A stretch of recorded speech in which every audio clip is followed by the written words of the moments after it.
Saturday, June 18th. It's in the evening. Well, no. 12:21 a.m. Staying up to try to finish my notes. I'm almost done. Keep saying that. The thing is that I was done typing them out. I just need to copy and paste them now. I'm just tired. I'm exhausted. And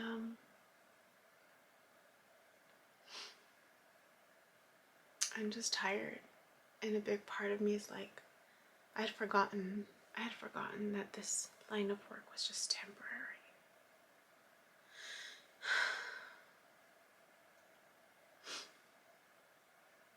I'd forgotten.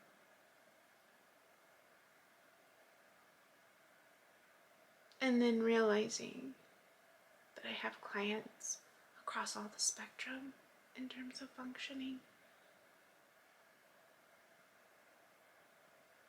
And then remembering like, oh snap, like I remember working, right, with certain clients.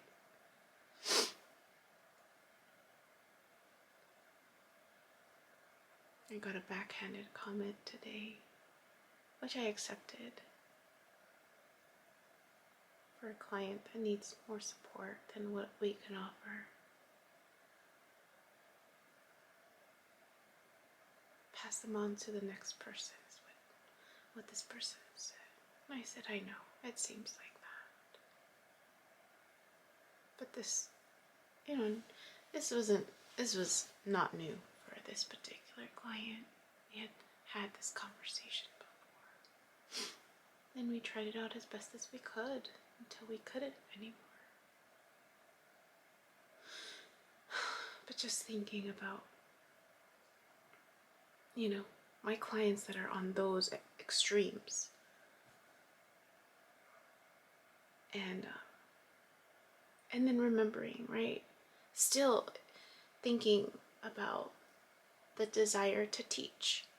My desire to teach.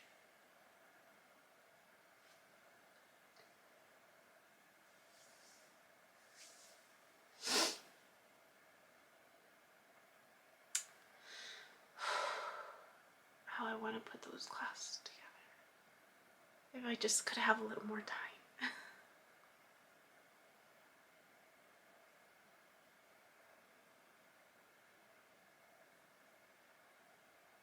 And, as many of us do, we engage in avoidant behaviors, right? So many opportunities I had to catch up on notes. And I took some breaks and distracted myself with it. Everything was purposeful, but when you just don't want to do the work. And for me, it's like, I don't mind working with my clients. It's the write-up after that's like, and I think that's like that for all of us. It's not the working with our clients that is, an issue. We enjoy it. It's more of the paperwork. And it just reminded me, I'm like, oh, that's right. This job is temporary. This job is temporary. I really need to get the other stuff going.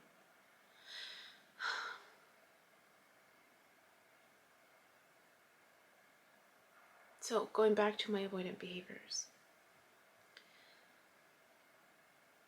I was feeling a little lonely, which I hadn't felt like, and I think it was just more the distraction that I wanted, that I missed. Thinking about this fire sign, and what I missed about him, this person from my past.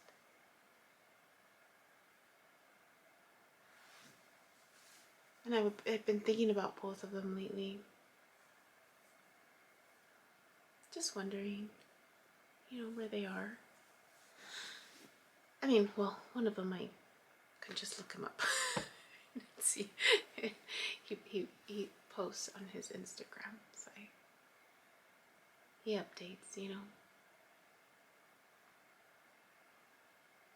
that I haven't reached out. I just don't want to put myself in that situation where he's not gonna, if he wants to, he'll reach out. I don't want to interrupt his flow. But then I started thinking about, like, maybe I need friends, right? Thinking about what I tell my clients. Realizing that I haven't really made any friends. This fire sign is the closest thing to, like, a friend, in terms of someone I would interact with outside of my cousin and my cousin's connections. And that, there was this realization that it was just a little hard to meet people of like minds. And I think everyone's just so heated and emotionally charged with what's going on in the world that it's hard to find someone who isn't emotionally charged.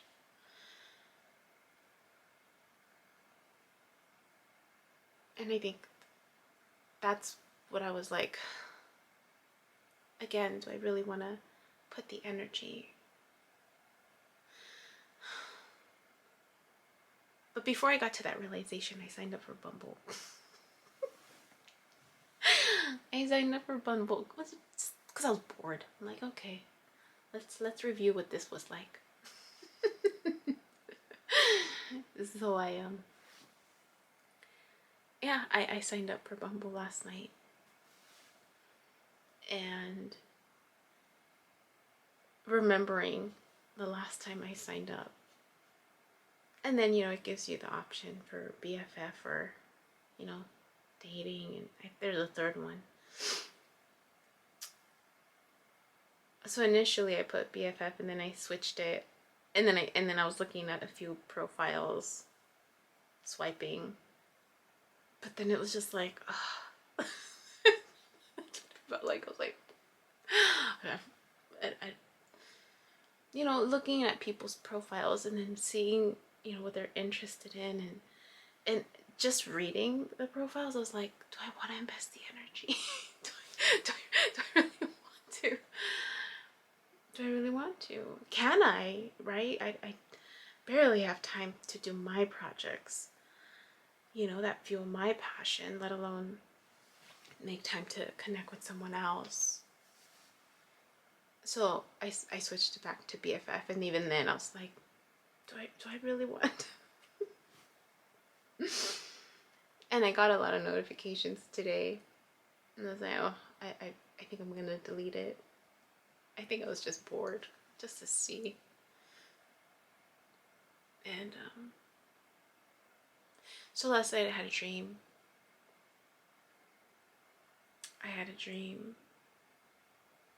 I remember, it's vague, but I didn't record it because it was so vague that I know it had to do with work. I know that much, but not this work. It was Hannah was in it. I remember Hannah, and this person from my past was there too. He was there, but I can't, like, I've noticed that the dreams with him, the emotional, like, there's no emotion. He's been in a few other dreams, but I don't think I recorded on him. I don't remember.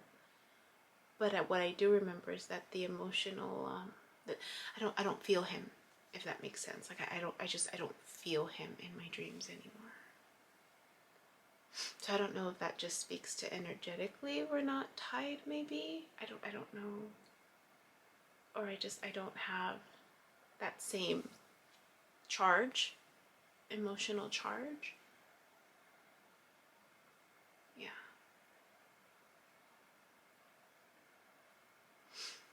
But it was funny. So this morning, MJ put it, she came out with, her mid-month. So I prepared. I didn't post today. My post for today is gonna come out late, the video post, just because I've been working on my notes. But the next group of videos. At one point, it's the video where my mom is taking me to him in this red car, a vintage car, and there's that feeling I described where he and I are working together on something, but I could feel the awkwardness. I could feel like it felt awkward. And that I saw, when I saw myself, that was the first time that we're in our bodies. And I remember being tripped out about it. I was like, we're in our bodies, like you're not in another body where I could feel you.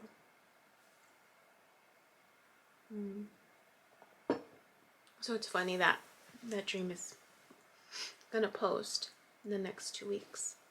So it's in NG's, one of her messages. I was like, you gotta be kidding. Oh no. And so I sat with that for a little bit. I'm like entertaining the idea that, you know, if that's true, only because of the dream that I had the night before and the videos I had prepared like last few weeks ago. I haven't put them together. So I just thought it was funny, the timing. But just thinking about that too, and I'm just like, you know, if our paths cross unexpectedly, how would that make me feel? And I keep going back to like, I don't know him. I don't know him. I don't know him. He made that very clear. And I realized it, right, after 2 years. After a year and a half, I finally, right? I finally realized, I'm like, he's a stranger, I don't know him. So I think there would, now there's definitely an awkwardness. I think there would be, maybe. So anyways, I've been thinking about both of them. This fireside and this person from my past. More so this person from my past because, what was it? I don't know why I thought about it, but I thought about like 2 stories. And I don't know if I shared it before, but in one of we were, oh, because one of the videos that posted this past week, a few days ago, yeah, it was a few days ago, was when the Chente one, and how I told my sister about that dream, and she got upset at me. She said, you better not have gotten that painting or kept that painting or something. And then I was like, what? I can't hear you. Stop it, Yumi, stop it. It's just like that thing just makes me laugh that I just tease her, right? That I mess around with her. And but it reminded me of a story that this person from my past shared with me. We were on our way to Palm Springs. He was driving the car, and 2 stories actually. The second one I just remembered when I was meditating a bit. But the first one, he's telling me this story of when he was younger, I think, and his family would call out to him like to come do something, and he'd lay in bed and he'd pretend to be dead, and they're like, get up, they're calling you, mom's calling, or something like that.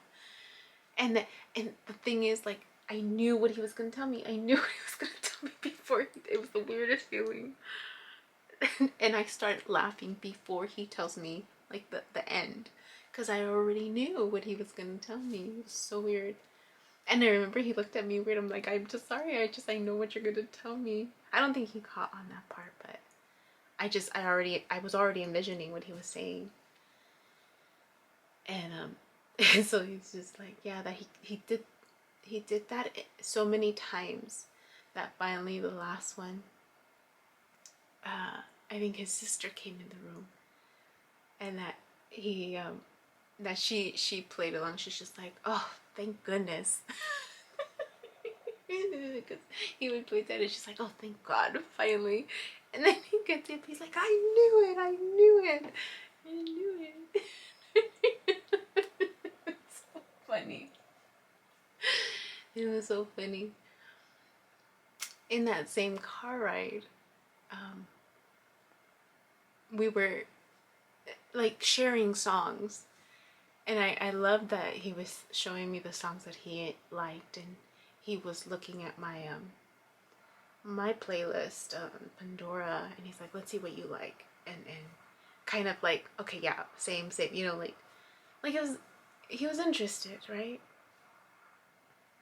And but I like that he was showing me his songs. And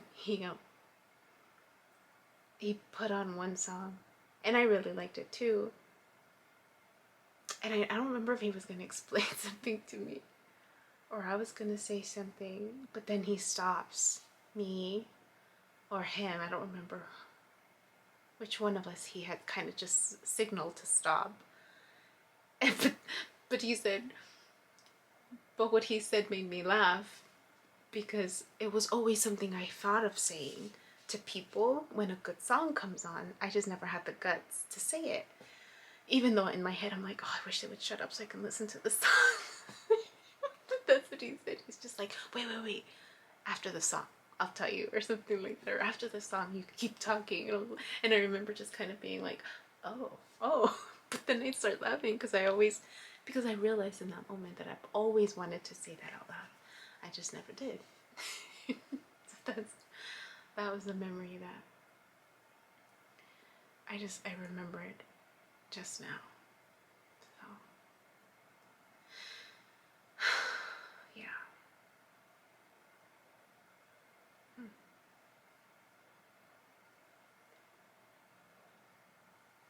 Yeah. So,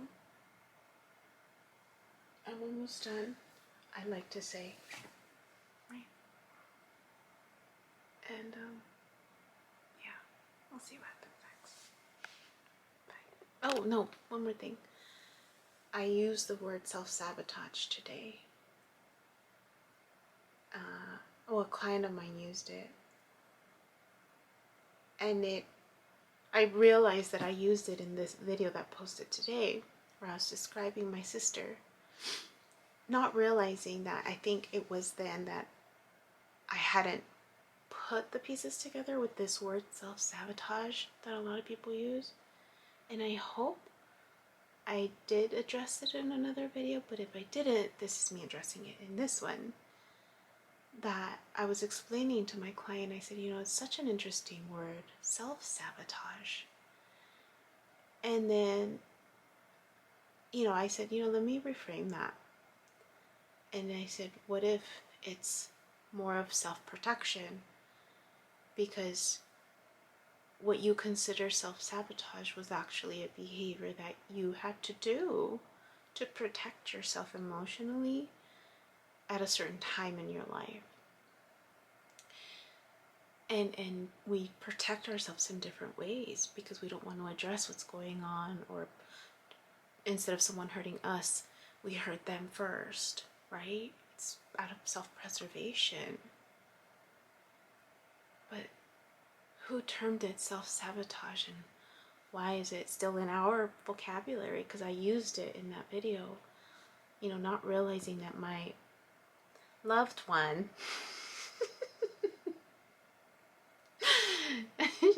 she would be so mad at me, that my loved one was just trying to find her way. And, she was entitled to her choices, right? As we all are. And, just because she's not listening to advice doesn't mean that she's going down the wrong path. And I thought about that with just me wanting to be a teacher again. More so for that reason. It's,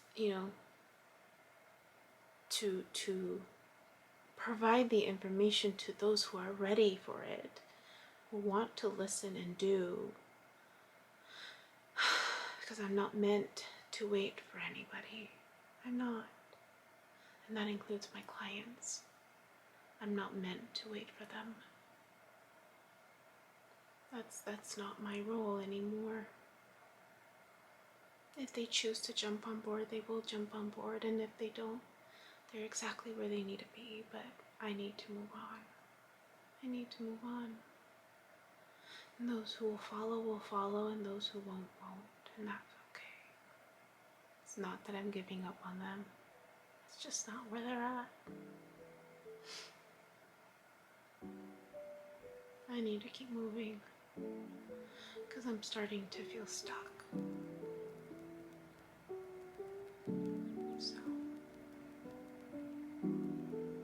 that's all I wanted to say about that. Okay, bye.